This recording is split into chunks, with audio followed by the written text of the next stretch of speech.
오늘 우리가 함께 하실 말씀은 우리 사무엘상 7장 3절로부터 14절까지 말씀입니다. 우리 본문 말씀이 조금 길긴 하지만 우리 한 절씩 교독하도록 하겠습니다.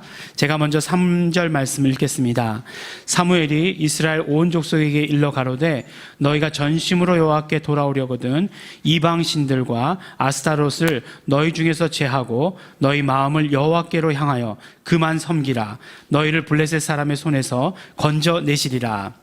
이에 이스라엘 자손들이 바알들과 아스타롯을 제하고 여호와만 섬기니라. 사무엘이 가로되 온 이스라엘은 미스바로 모이라. 내가 너희를 위하여 여호와께 기도하리라 하매 그들이 미스바에 모여 물을 길어 여호와 앞에 붓고 그날에 금식하고 거기서 가로되 우리가 여호와께 범죄하였나 하니라. 사무엘이 미스바에서 이스라엘 자손을 다스리니라. 이스라엘 자손이 미스바에 모였다 함을 블레셋 사람이 듣고 그 방백들이 이스라엘을 치러 올라온지라.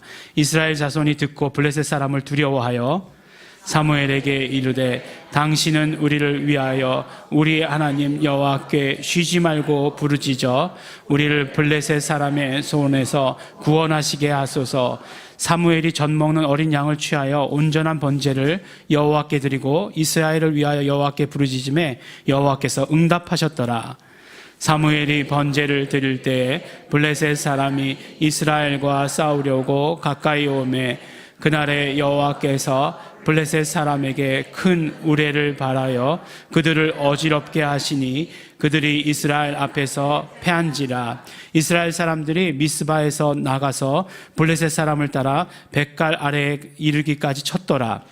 사무엘이 돌을 취하여 미스바와 센 사이에 세워 가로되 여호와께서 여기까지 우리를 도우셨다 하고 이름 에벤에셀이라 하니라. 이에 블레셋 사람이 굴복하여 다시는 이스라엘 경내에 들어오지 못하였으며 여호와의 손이 사무엘에 사는 날 동안에 블레셋 사람을 막으심에 블레셋 사람이 이스라엘에게서 빼앗았던 성읍이 에그론부터 가드까지 이스라엘에게 회복되니 이스라엘이 그 사방 지경을 블레셋 사람의 손에서 도로 찾았고 또 이스라엘과 아모리 사람 사이에 평화가 있었더라. 아멘. 언젠가 여러분과 말씀을 나누면서 우리 마음에는 경향이라고 하는 것들이 있다라는 것을 말씀을 드렸습니다. 경향이라고 하는 것을 한마디로 말씀드리면 우리의 마음 가운데는 우리 마음은 어떤 방향을 가지고 있다라고 이렇게 얘기하는 것입니다.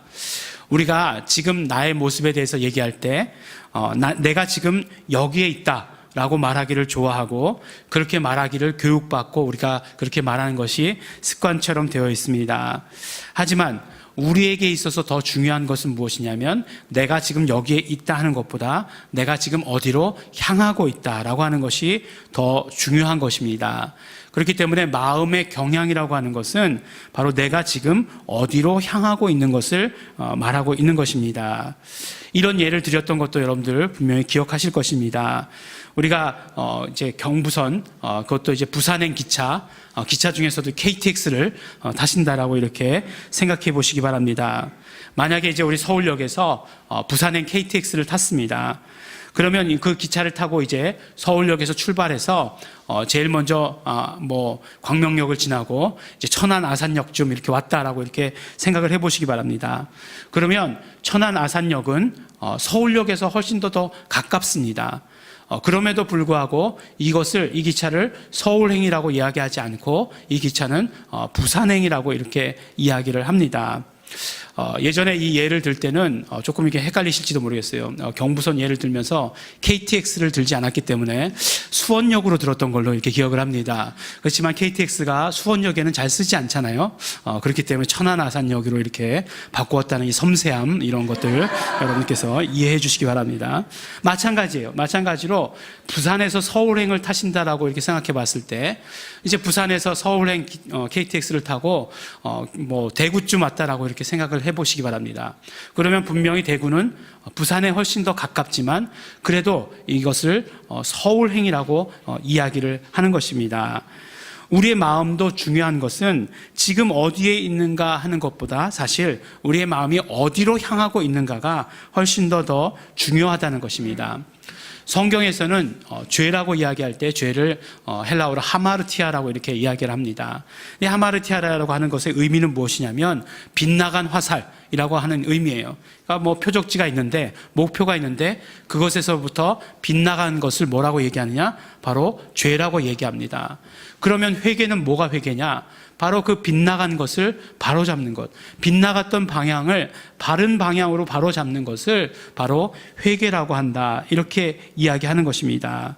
그렇기 때문에 정말로 우리의 신앙생활 가운데 우리 마음이 어디를 향하고 있는가 하는 것을 우리는 매일매일 점검해 볼 필요가 있는 것입니다. 정말로 우리가 신앙생활할 때에 나는 예배 가운데 나왔으니까 됐어 라고 이렇게 생각할지도 모르겠지만, 만약에 예배 가운데 나와서도 우리의 마음이 다른 곳으로 향하고 있다라고 한다면 그것은 정말로 우리의 신앙생활 가운데 성공하는 것이 될 수 없다라고 이렇게 얘기하는 것이에요. 갑자기 막 그냥 집에 두고 온 뭐가 생각이 나고 내일 해야 되는 어떤 일들이 생각이 나고 하는 것들은 우리의 마음이 온전히 하나님께만 향하고 있지 않은 것을 말씀해 주시고 계시는 것입니다. 그렇다라고 한다면 우리 마음이 잘못된 방향을 향해 가고 있다라고 한다면 그 잘못된 마음의 방향으로부터 돌이켜서 올바른 방향으로 전환하는 것이 중요하고, 그것이 바로 회개다라고 이렇게 말씀해 주시는 것이에요. 그러니까 잘못된 방향은 죄이고 방향을 올바르게 잡는 것은 회개다라고 이렇게 말씀해 주시는 것입니다. 우리가 이제 몇 주간에 걸쳐서 다음 주간까지, 이제 다음 주간까지 연속곡 예고편 하듯이 예고를 해드리면 다음 주간까지 우리가 심플 라이프라는 주제로 말씀을 함께 나눕니다. 처음에 우리가 영성의 열매를 맺기 위해서 우리가 심플 라이프를 살아야 된다라고 이렇게 말씀을 나눴습니다. 그래서 우리 한 주간 한 주간 이렇게 구체적인 적용 제목도 한번 나눴었죠. 언어가 중요하니까 우리 죽겠다는 언어, 부정적인 언어 쓰지 말자, 이렇게 이야기를 나눴었습니다. 근데 실제로 그러고 보니까 되게 힘들더라고요. 왜냐하면 우리 언어 속에 깊이 파고 들었어요. 이미 죽겠다. 좋아도 죽는 거고, 나빠도 죽는 거고, 멋있어도 죽는 거고, 하여간 다 죽이는 거예요. 그래서 그 하다가 쓰면 안 되지라고 이렇게 생각하고서 다시 그 긍정적인 언어를 사용하려니까 쉬운 일이 아니더라고요. 하지만 어쨌든지 간에 그렇게 의식하게 됐다는 건 굉장히 중요합니다. 지난주 말씀에 우리 적용 제목은 뭐였죠? 금식이었죠. 금식. 이런 걸 어떻게 의도적인 망각이라고 하나요? 이제 우리 둘째 아드님처럼 하기 싫은 거는 적어놓지 않는 거죠. 숙제 하기 싫은 거는 적어오지 않아요. 그래가지고 아예 없었던 것처럼 만들어버리는 거. 그러니까 우리 적용 제목 하기 싫은 것은 아예 잊어버리는 거죠. 금식이었습니다. 우리 한 주간 동안 금식하신 분 계시죠? 제발 대답하지 마세요. 제발 대답하지 마시고. 다 압니다. 다 하셨을 것으로 저는 믿습니다. 그렇지만 우리가 정말 심플 라이프를 살아야 되는 또 다른 하나의 이유가 있어요. 그것은 무엇이냐면 우리의 복음 자체가 심플하기 때문에 그렇습니다. 우리 복음이 심플한 복음을 우리가 믿고 있고 가지고 있어요. 그렇기 때문에 우리의 삶이 심플한 것은 너무나 당연한 것입니다. 복음이 심플하다, 물론 예수 천당 불신 지옥 이렇게 얘기하면 너무 극단적인 이야기 같지만, 그렇지만 복음의 이야기는 아주 심플하다는 것이요. 예수님께서 이 땅 가운데 오셔서 이루어 놓으신 그 일들을 우리가 믿기만 하면 된다는 것이요. 단 한 가지 조건이 더 있는데 회개하고 믿기만 하면 된다라고 이렇게 말씀해 주시는 것이에요. 믿음의 첫 번째 회개이고, 회개하고 예수를 믿는 것이 복음의 전체예요. 전체 이야기입니다. 이렇게 심플한 것이기 때문에 우리의 이런 심플한 복음을 가지고 있는 우리는 심플한 삶을 살아야 되는 것입니다. 그렇기 때문에 우리가 오늘 이 말씀을 다시 생각해 보면, 우리의 복음을 다시 생각해 보면, 우리가 정말 심플 라이프를 살아가기 위해서 제일 먼저 첫 번째 거쳐야 되는 스텝이 바로 회개해야 한다는 것입니다. 우리의 마음이 하나님께로 향하게 하는 것. 그래서 우리의 삶이, 우리의 어떤 라이프가 하나님께로만 향하게 하는 것. 이것이 바로 심플 라이프다라고 이렇게 말씀해 주시는 것입니다.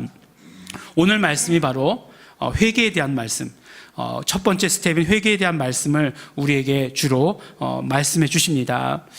오늘 우리 말씀이 구약의 본문이에요. 예, 참 제가 지금 우리 교회가 이제 4년이 되나요? 4주년이 되죠. 4주년이 되는데 구약의 본문으로 설교한 거는 정말 세 손가락 안에 뽑습니다. 제가 세 손가락이라고 얘기했지만 기억나는 건 딱 두 번째예요. 예. 그 두 번째 본문, 두 번째로 구약의 본문을 가지고 설교를 합니다. 그러면서 동시에 드는 불안감이 있어요. 예. 처음부터 다 얘기해야 되는 거 아니야? 뭐 그런 불안감. 창세기서부터 얘기해야 되는 거 아닌가 하는 그런 생각이 듭니다. 왜냐하면 사실은 오늘 딱 본문 말씀만 가지고 그 의미를 다 파악하기가 어렵기 때문에 그래요. 그래서 우리가 이 성경 전체, 적어도 사무엘 전체의 말씀을 우리가 알고 있어야 되는 것입니다. 그래서 사실 그 말씀을 드리면서 말씀을 우리 시작하도록 하겠습니다. 근데 우리가 이제 좀 미리 선행학습을 하기는 했어요.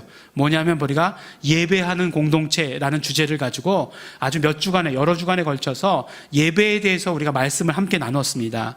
그때 그 예배에 대해서 말씀을 나눌 때에 우리가 함께 살펴보았던 것이 성전이었어요. 그렇죠? 우리 성전에 대해서 살펴보았습니다. 그 성전이 출애굽기에 나오는데 모세에게 명하셨죠. 모세에게 명하신 대로 그들이 바로 그 성전을 지었습니다. 그래서 우리가 기억나시는 대로 뭐가 있었죠? 성전 뜰이 있었죠. 성전 뜰에는 뭐가 있었습니까? 번제단이 있었고 물두멍이 있었고, 그것들 기억나시죠? 그러면 이제 그것을 거쳐서 성소에 들어가는 것이고, 또 장막이 하나 있는데 그 안에 더 들어가면 지성소가 있고, 그 지성소에는 1년에 한 번만 대제사장이 들어갈 수 있고, 또 그 지성소 안에는 뭐가 있었죠? 뭐 우리 기억나는 거 딱 한 가지만 얘기해 주셔도 돼요. 바로 법궤, 언약궤라고도 하는 그 법궤가 있었던 것 우리 기억하실 것입니다. 그런데 왜 법궤 이야기서부터 말씀드리냐면, 이 법궤라고 하는 것은 그들에게 있어서 굉장히 중요한 것이었어요. 무엇이었냐면, 아무리 정말 번제를 잘 드린다 할지라도 이 법궤라고 하는 것, 정말 그 지성소 안에서의 하나님의 임재하심이 없다라고 한다면 아무것도 아닌 것이었기 때문에, 그 지성소 안에 들어가서 그 위에 하나님께서 임재하시는 것은 굉장히 중요했습니다. 그들에게 있어서 법궤라고 하는 것은 하나님의 임재의 어떤 상징과도 같은, 상징이 아니죠. 상징이 아니라 실제와도 같은 그런 것들이었어요. 그렇기 때문에 그들이 법궤를 들고서 전쟁에 나가면 어떻게 되었습니까? 전쟁에서 승리했어요. 늘 전쟁에서 승리한 것을 볼 수 있습니다. 또 우리가 쉽게 보는 것 뭐냐면, 이제 이스라엘 그 백성들이 가나안으로 정복 전쟁을 할 때 요단강이 갈라지는 일들이 벌어지잖아요. 모세는 나올 때 출애굽할 때 홍해를 갈랐죠. 홍해를 갈랐는데 모세가 가른 건 아니죠. 하나님께서 가르셨고 이제 모세가 도구로 쓰임 받은 것이죠. 근데 모세라고 하는 어떤 리더 한 사람에게 의해서 쓰임 받았지만, 그런데 요단강이 갈라질 때는 어떻게 됐냐면, 바로 그 법궤를 맨 제사장들이 발을 그 요단강 물에 잠그자마자 그때 바로 갈라졌다라고 하는 것을 성경 말씀을 통해서 우리가 볼 수 있는 거죠. 그러니까 법궤를 들고 가기만 하면 하나님께서 역사하시는 그런 일들이 일어나게 되었다라고 이렇게 말씀해 주시는 것입니다. 근데 왜 자꾸 법궤를 얘기를 하냐면, 이제 이 법궤에 대해서 이제 자꾸 이렇게 얘기를 하려고 그러니까 이제 법궤에 대한 배경 설명을 이렇게 드립니다. 이렇게 정말 그들의 신앙 가운데 있어서 굉장히 중요한 것이었어요. 근데 이제 지금 이 시대가, 이제 사무엘 시대가 어느 때였냐면, 바로 이제 블레셋이라고 하는 나라와 이스라엘이 계속해서 분쟁이 있던 때였습니다. 물론 성경에서 왜 블레셋이라고 하는 나라가 이렇게 강성하게 되었는지에 대해서도 자세하게 이야기를 해주고 있지만, 오늘은 그 이야기까지는 않고, 이렇게 이제 계속해서 분쟁이 있게 되었어요. 근데 이제 분쟁이 있어가지고 전쟁이 있는데, 이스라엘이 어디에 모였냐면 에베네셀이라고 하는 그 도시, 이제 접경 지역이죠. 에베네셀이라고 하는 그 도시에 모였고, 바로 블레셋은 아벡이라고 하는 그런 도시에 모였습니다. 아주 가까운 데 있는 것이에요. 전쟁이 일어났어요. 전쟁이 일어났는데 이스라엘이 졌습니다. 이스라엘이 져가지고 몇 명이 죽었냐면 4,000명이 죽었다라고 이렇게 말씀하고 계세요. 그러니까 4,000명이 죽고 이 전쟁에서 지니까 이제 이스라엘 사람들이 모였습니다. 장로들이 모여가지고 회의를 했어요. 회의를 했는데 어떻게 회의를 했냐면, 법궤를 가져오자. 라고 이렇게 얘기한 거예요. 사실 그때까지만 해도 그 법궤가 이제 우리는 그냥 법궤 하면 우리도 잊어버리잖아요. 그 가나안 땅으로 들어오고 난 다음에 그 다음에 사실 성전이 생기기까지는 굉장히 오랜 시간이 걸리잖아요. 그리고 실제로 법궤를 예루살렘으로 옮겨온 것은 다윗 왕 때니까 굉장히 긴 시간을 어디에 있었냐면 실로라고 하는 곳에 있었습니다. 실로라고 하는 곳에 있었어요. 그러니까 이 이스라엘의 장로들이 이제 블레셋과의 전쟁에 실로에 있는 법궤를 가지고 와서 그 법궤를 들고 나가자라고 이렇게 얘기한 거예요. 신앙이 좋은 것도 같고 하여간 여러 가지 묘한 그런 어떤 기류가 있습니다. 그래서 실제로 법궤를 에벤에셀이라고 하는 곳으로 가져왔습니다. 근데 이 소식을 누가 들었냐면 블레셋에서 이 소식을 들은 거예요. 듣고 나서 블레셋 사람들의 반응이 어떻게 되냐면 무척 떨었다라고 성경에 기록하고 있습니다. 이제 언약궤가 왔으니까 이 전쟁에서 우리는 틀림없이 지겠구나 라고 생각하고 전쟁을 포기한 것이 아니라 죽을 때 죽더라도 그럼 열심히 싸우나 보고 죽자라고 이렇게 블레셋 사람들이 결의를 하게 된 것이에요.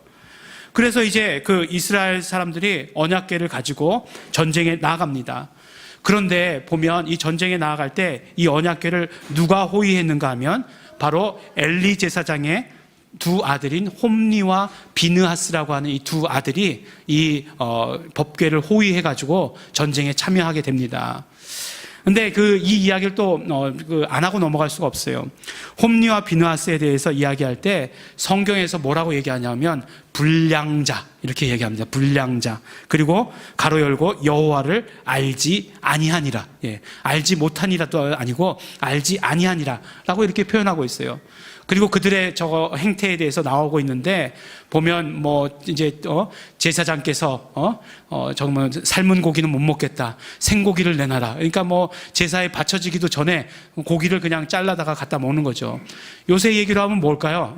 헌금통 앞에 서 있는 거예요. 그러더니 정말 목사님께서 직접 받으신다고 합니다. 그리고 헌금 뺏어가는 거라 다른 게 하나도 없는 거예요. 정말 하나님이 있다라고 생각지 않은 거죠. 근데 사실 이 홈니와 비느하스에 대해서 볼 때마다 엘리 제사장의 두 아들을 볼 때마다 참 마음에 부담이 있었어요. 뭐냐면 제사장 그러면 지금 목사 아니에요. 목사 아들들이 왜 그럴까? 그런 생각이 들었어요. 그러면서 우리 아들들은 괜찮을까라고 하는 그런 생각을 굉장히 많이 고민해봤던 적이 없지 않아 있었습니다. 어쨌든지 간에 이제 나갔어요. 이겼겠습니까? 전쟁에서? 아무리 사람이 그래도 법궤가 나갔으니까 이겼을 것이다. 손 들어 보시기 바랍니다. 졌어요. 굉장히 크게 졌습니다. 얼마가 죽었냐면 보병이 3만이 죽었다라고 얘기하고 있어요. 그리고 그 법궤를 호위하던 홈니와 비느하스도 그 자리에서 죽었습니다. 그리고 그 소식을 들은 아버지 엘리 제사장도 바로 즉사했다라고 이렇게 성경에서 이야기하고 있어요. 근데 사람이 죽은 것까지는 어떤 면으로 또 괜찮을지 몰라요. 어떤 일이 일어났냐? 법궤를 빼앗겼어요. 법궤가 빼앗겼습니다. 법궤가 빼앗긴 얘기 처음 들어보시는 분. 구약의 설교를 자주 해야 될 것 같은 생각이 들기도 합니다. 법궤를 빼앗겼어요. 법궤를. 정말 그 이스라엘의 신앙의 가장 중심인 하나님의 임재의 그런 어떤 정말 그런 증거인 그 법궤를 빼앗겼어요. 빼앗기고 맙니다. 그런데 오늘 말씀은 그 배경이 어떤 배경에서부터 시작하냐면 바로 이 법궤가 언약궤가 이스라엘로 돌아온 이야기서부터 시작되는 거예요. 이스라엘로 하여금 다행히 돌아왔어요. 그러면 여러분들 생각하시기에 어떻게 돌아왔을까? 분명히 법궤가 빼앗겼으니까 이들이 정말 열심히 노력해가지고 블레셋과 싸워가지고 법궤를 다시 빼앗아 왔을까요? 그렇지 않습니다. 그렇지 않아요. 그럴 힘이 전혀 없었어요. 오히려 이 법궤를 빼앗은 이 블레셋 사람들이 이제 이 법궤를 어느 도시에 두었냐면 아스돗이라고 하는 그런 도시에 두었습니다. 그곳에 이제 다곤이라고 하는 이방 신이죠. 다곤 신을 섬기는 그 신당이 있지 않았겠어요? 법궤니까 비슷한 계열의 곳에 뒀겠죠. 신성한 거라고 생각하니까 자기네들도 신성한 곳이라고 생각하는 곳에 뒀어요. 아무 집에나 두진 않았을 거니까 갖다 뒀습니다. 그랬더니 어느 날 와보니까 이 다곤 신이 그 법궤 앞에 엎어져 있는 거예요. 엎어져 있는 거예요. 그래서 어젯밤에 혹시 무슨 일이 일어났나 보다. 지진이라도 있었나? 그냥 그렇게 생각하고서 이제 다곤 신을 이렇게 도로 올바로 세워놨습니다. 그리고 그 다음날에 가보니까 어떤 일이 일어났냐면, 토막살인 사건이 일어난 거예요. 다곤 신이 몸뚱아리만 남고 모가지도 떨어지고 팔다리가 다 떨어진 채로 그렇게 있는 것을 보게 된 것이에요.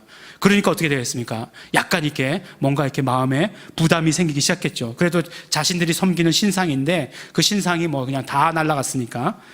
근데 거기서 그친 것이 아니라 그 도시에, 아스돗이라고 하는 그 도시의 사람들이 이제 독종을 앓기를 시작하는 거예요. 그 피부병이 전부 번지기 시작했습니다.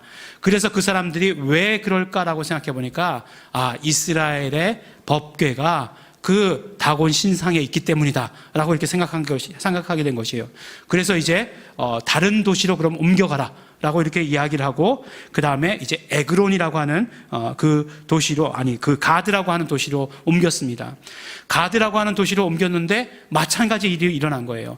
또 모든 사람들에게, 그곳에 있는 모든 사람들에게 독종이 생기기 시작한 것입니다. 그래서 이제 가드 사람들도 안 되겠다, 이제 그 에그론이라고 하는 그곳으로 옮겨라 라고 얘기하는데, 이 사람들이 먼저 소문을 들은 거예요. 이 옮겨오기만 하면 다 독종이 다 퍼진다. 그러니까 원래 있던 대로 도로 가져가라고 해라 라고 이렇게 얘기합니다. 그래서 다시 법궤가 돌아오게 된 거예요. 이스라엘이 열심히 노력해서 찾은 게 아닙니다.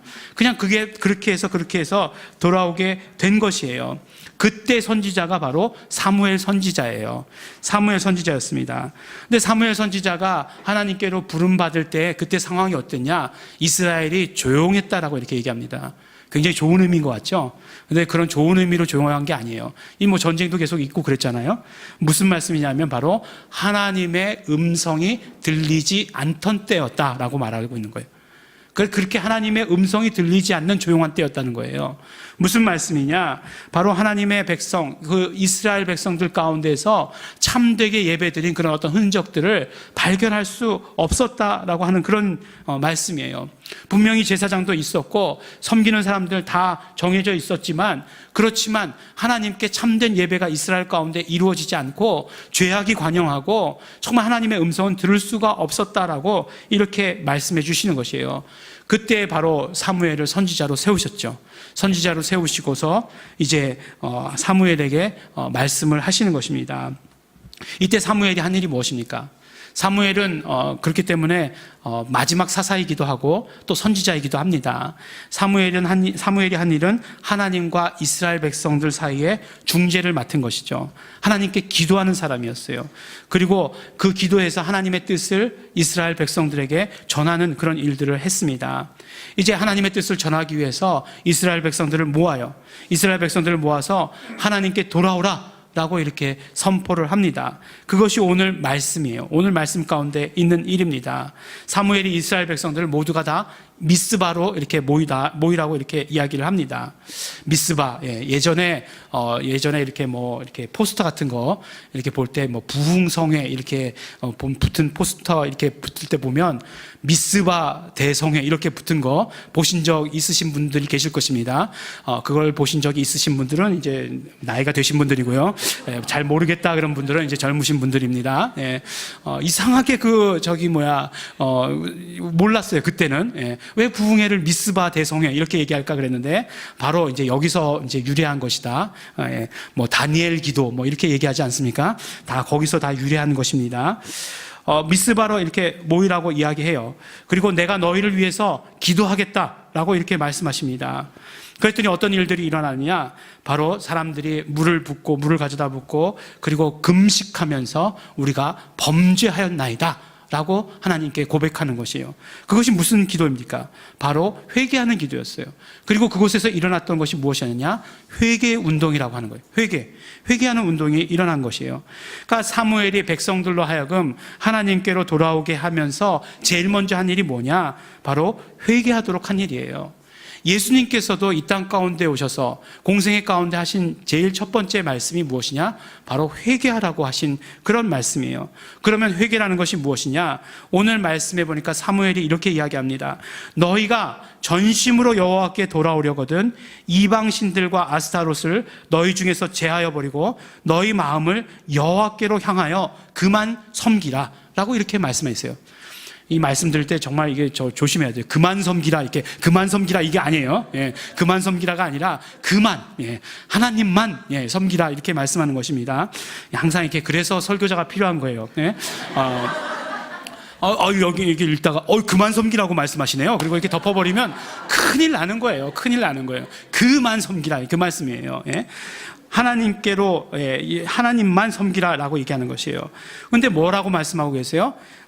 그 모든 죄악을 제하여 버리고 마음을 하나님께로 향하고 하나님만 섬기라라고 얘기하는 것이에요. 그러니까 회개라고 하는 것이 무엇이냐? 바로 하나님께로만 향하는 마음, 하나님께로만 향하는 마음을 갖는 것이 회개예요. 그동안은 우리의 마음이 갈라져 있어서 우상에게로 가기도 했고 정말 다른 것들로 가기도 했지만 이제는 그 모든 것들을 다 제하여 버리고 우리의 마음을 하나님께로만 향하게 해야 된다는 것이에요. 그동안 우리가 죄 가운데 있었기 때문에 그것은 정말 빗나간 화살과도 같은 그런 마음이었어요. 우리 마음이 그런 마음이었는데 이제 그 마음의 방향을 바꾸어야 된다라고 이렇게 말씀해 주시는 것이에요. 이 언약궤 사건을 길게 말씀드렸는데 말씀드린 이유가 있습니다. 이 사건을 통해서 우리에게 주시는 메시지가 있어요. 그것이 무엇이냐면 하나님을 알지도 못하고 하나님을 사랑하지도 못하고 하던 사람들이 그냥 언약궤만 있으면 되는 줄 알았다는 거예요. 그러니까 아무 마음도 없이 언약궤만 있으면 된다라고 생각했던 것 너희들 잘못이라는 거예요. 그렇게 되지 않는다라고 하는 것을 우리에게 말씀해 주시는 것이에요. 우리 마음이 하나님께로 향하지 않고 그냥 내가 지금 단순히 언약궤와 함께 있으니 모든 것이 형통할 것이다 아니라고 말씀해 주시는 것입니다. 우리의 마음이 담기지 않는, 우리의 마음이 향하지 않은 그 어떠한 신앙의 행위도 무의미하다라고 이렇게 말씀해 주시는 것이에요. 지금 예배 가운데 있으니까 됐어, 다 형통할 거야 라고 이렇게 말하고 싶겠지만 우리의 마음이 하나님께로 향하고 있지 않다라고 한다면 실제로 우리가 예배 드리는 이 모든 것들도 아무런 축복을 가져다 줄 수도 없을지도 모른다라고 이렇게 말씀해 주시는 것입니다. 참 이 말씀하기가 굉장히 부담스러웠어요. 왜냐하면 정말 주일날 예배 나오는 시기가 얼마나 어려운데 그렇게 어렵게 나온 사람을 보고서 이거 아무것도 아닐지도 모른다 이렇게 얘기한다는 게 참 어려웠습니다. 근데 가만히 보면 예수님께서 산상수훈 가운데 말씀하실 때 정말로 어떤 행위의 죄뿐만 아니라 너희의 어떤 마음으로 지은 것도 죄다라고 말씀을 해주세요. 근데 반대로 우리가 어떤 행위로만 섬기는 것이 아니라 우리의 어떤 마음으로 섬기는 것도 굉장히 중요하다는 거예요. 우리의 마음이 가지 않고 껍데기만 남아있다는 건 아무 일도 일어나지 않을 수도 있다고 하는 것을 우리에게 말씀해 주시는 것이에요. 법궤가 정말 승리의 상징, 축복의 상징처럼 그렇게 여겨졌지만 그러나 우리의 어떤 하나님을 섬기는 마음, 하나님을 사랑하는 마음이 없는 채로 그것만 있다고 한다면 아무 일도 일어나지 않을 수 있다고 하는 것을 오히려 우리에게 말씀해 주시는 것입니다. 그렇기 때문에 우리 마음이 하나님께로만 향해 있는가? 우리의 마음이 오직 예수님께로만 향해 있는가? 오직 우리 마음을 성령님께서만 주장해 주시는가? 이것을 우리가 매일매일 점검해 보라고 말씀해 주시는 것이고 이러한 매일매일 점검이 우리를 심플 라이프로 인도해 가고 심플 라이프의 시작이라고 우리에게 말씀해 주시는 것입니다. 우리의 마음의 방향을 빼앗아가려는 것이 너무나 많죠. 정말 첫사람 아담이 유혹을 이기지 못하는 것이, 그리고 말씀에 순종하지 못하는 것이 죄의 뿌리가 되었습니다. 오고 오는 세대에 유전되는 그런 어떤 영적인 죄가 되어버렸다라고 말씀하는 것이에요. 그렇기 때문에 첫사람 아담의 죄를 나는 회개해야 되는 거예요. 그래야 우리가 심플 라이프를 살아갈 수 있습니다. 몇 주 전에 말씀 가운데 나누었던 우리가 근심과 걱정과 염려도 우리의 마음의 방향을 빼앗아가는 것이에요. 우리의 마음의 방향을 자꾸 세상으로 향하게, 하나님께로만 향하는 것이 아니라 자꾸 세상으로 향하게 만드는 것입니다. 그래서 근심과 걱정과 그런 것들이 있으니까 혹시 점 한번 봐볼까? 그런다는 거예요. 마음이 빼앗기는 거죠. 마음이 빼앗기면 안 되는 것입니다. 그렇기 때문에 그것을 죄로 규정하고 그것을 죄로 정의하고 회개해야 한다는 것이에요. 지금 현재도 우리의 마음을 빼앗으려는 하는 것이 너무나 많이 있죠. 너무나 많이 있습니다. 정말 예수님께서 만몬이라고 얘기했던 그런 어떤 물질 문명을 지배하는 신 같은 그런 존재들, 그런 것들이 우리의 마음을 빼앗으려고 하는 것이에요. 그것이 무엇입니까? 이쁘게 포장할 수도 있지만 정확하게 얘기하면 죄고 악이라고 말씀해 주시는 것이에요. 그 모든 것들을 다 회개해야 하는 것입니다. 마음은 세상을 향해 있고 껍데기만 남아있는 것 아무 소용이 없다 말씀해 주시는 것이에요. 우리가 이 심플 라이프의 말씀을 우리가 함께 나누면서 우리 그 한 주간 한 주간 적용의 제목들을 우리 함께 나누고 있습니다. 이번 주에는요, 오직 우리가 예수님만 바라보는, 예수님만 생각하는 우리 한 주가 되었으면 좋겠습니다. 히브리서 12장 2절에 보니까 믿음의 주요 온전케 하시는 이인 예수를 바라보자 말씀하고 있어요. 3장 1절에 우리의 믿는 도리의 사도시며 대제사장이신 예수를 깊이 생각하라 말씀하고 있습니다. 이번 한 주간은 정말로 우리가 예수님께로만 우리의 마음의 방향을 돌리시기를 바랍니다.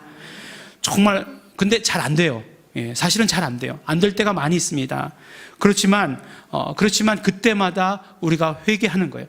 그때마다 우리 마음의 방향을 돌리는 것입니다. 내가 잘 안 되기 때문에 성령님께 의지하는 것이에요. 성령님께 의지할 때만이 우리가 죄에 대해서 민감할 수 있고 죄를 죄로 여길 수 있고 죄를 죄로 정의할 수 있는 것입니다. 그래서 성령님의 인도하심을 받아서 그것이 생각날 때마다, 느껴질 때마다 다시 우리 마음의 방향을 예수님께로 돌리는 거예요. 성령님께 의지해 돌리는 것입니다.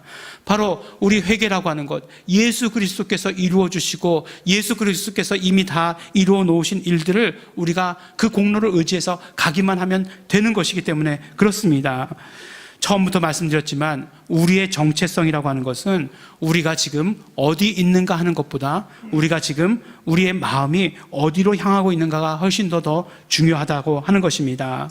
우리 한 주간 동안 정말로 우리의 마음의 방향이 예수님께만 향하도록 우리 성령님의 도우심을 구하시는 우리 성도 여러분이 되기를 바랍니다.